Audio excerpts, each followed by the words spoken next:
வணக்கம். பரபரப்பு மீடியா செய்திகளுக்காக நான் Niroshan.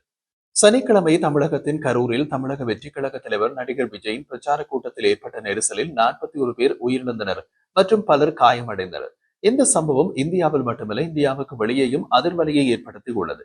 New York times, Washington post, Toronto star உட்பட வட அமெரிக்க மற்றும் ஐரோப்பிய ஊடகங்களில் கூட இந்த சம்பவத்திற்கு முக்கியத்துவம் கொடுக்கப்பட்டு வெளியிடப்பட்டுள்ளது. தமிழக வெற்றி கழக தலைவர் விஜய் பிரபலமான தமிழ் நடிகர் என்பதால் உலகெங்கிலும் தமிழர்கள் இந்த சம்பவம் தொடர்பான தகவல்களை தெரிந்து கொள்வதில் ஆர்வம் காட்டுவதால் எமக்கு தெரிய வந்து சில தகவல்களை பரபரப்பு மீடியாவில் பகிர்ந்து கொள்கின்றோம். இது அரசியல் தொடர்பான விஷயம் என்பதால் அரசியல் கட்சிகளின் பெயர்கள் வருவதை தவிர்க்க முடியாது. அதற்காக நாம் ஏதோ அரசியல் கட்சிக்கு ஆதரவாக கூறுகிறோம் என்று அரசியல் சாயம் பூசி விடாதீர்கள். பரபரப்பு மீடியா கனடாவுக்கு வெளியே எந்த ஒரு அரசியல் கட்சிக்கும் சார்பானது அல்ல. பேச்சோடு பேச்சாக ஒரு விஷயத்தையும் கூறிவிடலாம். பரபரப்பு மீடியா யூடியூப் சேனல் வெவ்வேறு விஷயங்களுக்காக வெவ்வேறு யூடியூப் சேனல்களை நடத்துகிறது என்பதை நீங்கள் அறிந்திருக்கலாம். இந்திய ராணுவம் மற்றும் ராஜதந்திரம் தொடர்பாக நமது மீடியா யூடியூப் சேனலை நாம் நடத்துகின்றோம். இப்போது புதிதாக தமிழக அரசியல் தொடர்பாக நாம் தொடங்கியுள்ள யூடியூப் சேனல் டி நாடு அரசியல். தமிழ்நாடு அரசியல் என்பதன் சுருக்கமாக டி நாடு அரசியல் என்று பெயரிட்டு இருக்கிறோம். அதில் தமிழக அரசியல் பற்றி தினமும் 2 காணொளிகளை பதிவேற்றம் செய்வதே திட்டம். அடுத்த ஆண்டு தமிழகத்தில் சட்டமன்ற தேர்தல் வரவுள்ள நிலையில் தமிழகத்தின் அரசியல் அனல் வீசும். அத்துடன் தேர்தல் போட்டியில் விஜயின் தமிழக வெற்றி கழகம் புதிதாக இணைவதால் பரபரப்புக்கும் பஞ்சம் இருக்காது. நாடு அரசியல் யூடியூப் சேனலை நீங்கள் பார்க்க விரும்பினால் அதற்கான இணைப்பு இந்த காணொலியின் பின்னூட்டப்படும் பகுதியில் கொடுக்கப்பட்டுள்ளது. சரி, இனி கரூர் சம்பவத்துக்கு வரலாம். இந்த சோக சம்பவத்தில் யார் மீது குற்றம் என்பது குறித்த விவாதம் நடைபெற்று வருகிறது. முழுமையான உண்மை அதிகாரப்பூர்வ விசாரணைகளுக்கு பின்னரே வெளிவரும் என்று எதிர்பார்க்கப்படுகிறது. அதே நேரத்தில் இது அரசியல் விவகாரம் என்பதால் உண்மை வெளியே தெரிய வரும்போது தமிழக அரசியலில் பெரிய மாற்றம் ஏற்படவும் வாய்ப்பு உள்ளது. எமது தொடர்புகள் மூலம் நாம் விசாரித்தது வரை அது தற்செயலாக நடந்த விபத்து அல்ல என்றே தோன்றுகின்றது. இதன் பின்னணியில் தமிழகத்தின் பெரிய கட்சி ஒன்று உள்ளதாக கூறப்படுகிறது. உண்மையில் தமிழக கட்சி தலைமையால் உத்தரவிடப்படாமல் அந்த கட்சியின் கரூர் உள்ளூர் அரசியல் புள்ளி ஒருவர் செய்த ஒரு செயல் என்பதே எமக்கு கிடைத்த தகவல். அதே நேரத்தில் கட்சி தலைமைக்கு தெரியாமல் நடந்த விஷயம் அல்ல என்றும் சொல்கின்றார்கள். தலைமைக்கு முன்கூட்டிய விஷயம் தெரியும். அதனால் ஏற்படக்கூடிய ரிஸ்கும் கட்சி தலைமைக்கு நன்றாக தெரியும். ஆனால் தலைமை அந்த புள்ளியையும் பகைக்க முடியாது. காரணம், கட்சி தலைமையின் மூக்கணாம் கயிறு கரூர் புள்ளியின் கையில் உள்ளது.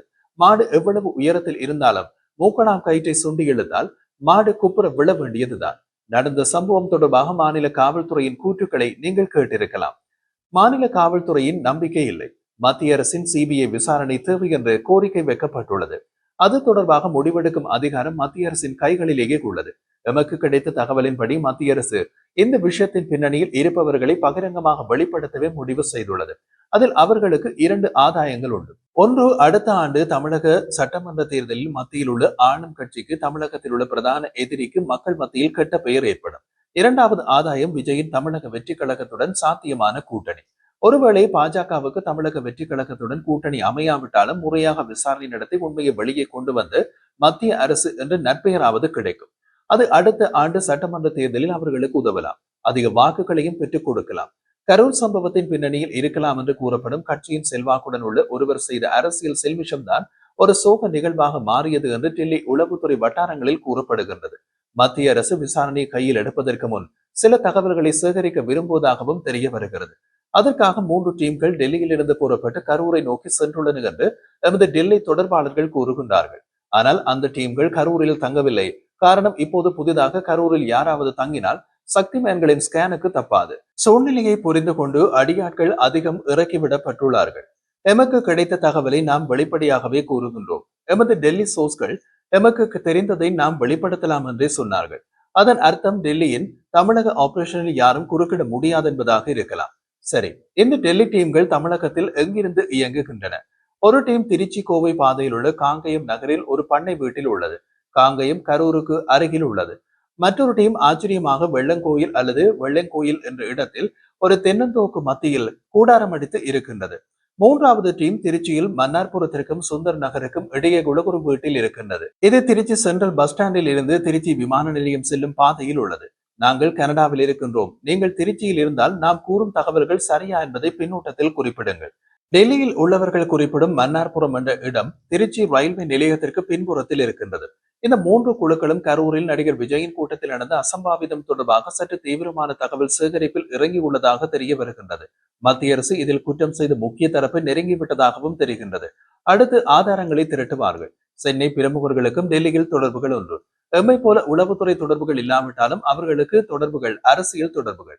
அந்த தொடர்புகள் மூலம் இதை மேலும் கிளற வேண்டாம் என்று கோரிக்கை விடுத்திருப்பதாக தெரிய வருகிறது. ஆனால் சென்ட்ரல் இந்த கோரிக்கையை ஏற்றுக்கொள்ளாது என்கின்றார்கள். அதனால் மத்திய அரசின் விசாரணை நிச்சயம் வரும். பொதுவாகவே மத்திய உளவுத்துறைகள் மாநிலங்கள் சுயாதீனமாக இயங்குகின்றன. தமிழகத்திலும் அப்படித்தான். இருந்த போதிலும் தமிழகத்தில் ஏதாவது விசாரணைக்கு போகும்போது தமிழக காவல்துறையின் உளவு பிரிவான கியூ பிரான்ச்சுக்கு தகவல் தெரிவித்து விட்டே போவார்கள். ஆனால் இம்முறை டெல்லியில் இருந்து தமிழகம் சென்றுள்ள மூன்று குழுக்களும் செல்வதற்கு முன் கியூ பிரான்ச்சுக்கு அறிவிக்கவில்லை.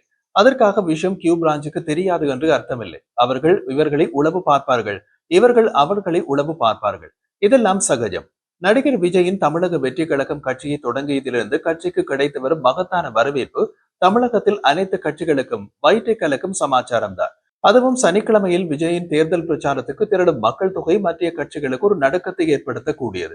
நடிகர் விஜய் மேடைகளில் திமுகவை அதிகம் விமர்சிக்கின்றார். அதனால் தமிழகத்தில் மத்திய கட்சிகளை விட திமுகவுக்கு விஜயால் தலைவலி அதிகம். விஜயின் செல்வாக்கை வளரவிட்டால் அதிக பாதிப்பு ஏற்பட போவதும் திமுகவுக்கு தான். அதனால் மத்திய கட்சிகளுக்கு பாதிப்பு கிடையாது என்று அர்த்தமல்ல. விஜய் எல்லா கட்சிகளில் இருந்தும் வாக்குகளை பிரிக்க போகின்றார். அனைவருக்கும் சேதம்தான். திமுகவுக்கு மற்றவர்களை விட அதிக சேதம். நாங்கள் கூறியதை தலைகளாக போட்டு பாருங்கள். விஜயால் அதிக சேதம் திமுகவுக்கு என்றால் விஜய்க்கு வாக்காளர் மத்தியில் கெட்ட பெயர் ஏற்பட்டால் அதிக ஆதாயம் யாருக்கு? அதுவும் திமுகவுக்கு தான். விஜயின் பிரச்சார கூட்டத்தில் அசம்பாவிதம் ஏற்பட்டது என்பது வாக்காளர் மத்தியில் கெட்ட பெயரை ஏற்படுத்தினால் அதிக ஆதாயம் திமுகவுக்கு தான். ஆனால் அதுவே திமுகவுக்கு பேக்ஃபயர் பண்ணவும் வாய்ப்பு உள்ளது. ஒருவேளை இதன் பின்னணியில் மற்றொரு தரப்பு இருப்பது நிரூபிக்கப்பட்டால் அது திமுகவுக்கு பேக்ஃபயர் பண்ணிவிடும். கரூர் சம்பவத்தை காரணமாக காட்டி விஜய் கைது செய்யப்பட்டால் அது அனுதாப வாக்குகளாக மாறிவிடும். அதுவும் திமுகவுக்கு பேக்ஃபயர் பண்ணிவிடும்.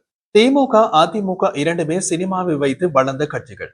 அதனால் அரசியலில் சினிமாவின் செல்வாக்கு யாருக்கு தெரிகிறதோ இல்லையோ இந்த இரண்டு கட்சிகளுக்கும் நன்றாக தெரியும். ஆரம்ப கால திமுக சினிமாவை வைத்தே தமது பிரச்சாரங்களை செய்தது.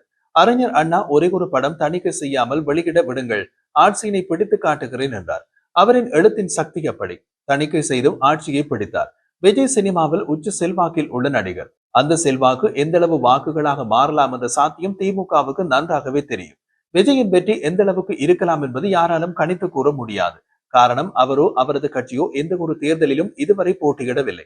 எம்ஜிஆரின் அதிமுகவின் செல்வாக்கு சட்டமன்ற தேர்தலுக்கு முன்பு ஒரு இடைத்தேர்தலில் தெரிந்தது. 1973 ஆண்டு மே மாதம் திண்டுக்கல் இடைத்தேர்தலில் அதிமுக போட்டியிட்டு அதன் முதலாவது வெற்றியை பெற்றது. ஜெயித்த வேட்பாளர் கே மாயத்தேவர்.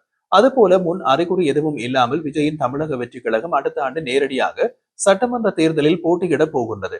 அதனால் எதையும் முன்கூட்டியே கணிக்க முடியாத உதறில் திமுக இருக்கும். கரூர் பிரச்சார கூட்ட சம்பவம் விஜய்க்கு இவ்வளவு கூட்டம் திரளுகிறது என்பதை வெளிச்சம் போட்டு காட்டியிருப்பதும் திமுகவுக்கு பாதகம்தான். ஏனென்றால் விஜய் தனது மேடைகளில் தேர்தல் போட்டியே தமிழக வெற்றி கழகத்திற்கும் திமுகவுக்கும் இடையேதான் என்று வெளிப்படையாக கூறி வருகிறார். மேலதிக தமிழக அரசியல் ஆய்வுகளுக்கு அது டி நாடு அரசியல் யூடியூப் சேனலுக்கு வாருங்கள். அதற்கான இணைப்பு இந்த காணொலியின் பின்னூட்டமிடும் பகுதியில் கொடுக்கப்பட்டுள்ளது.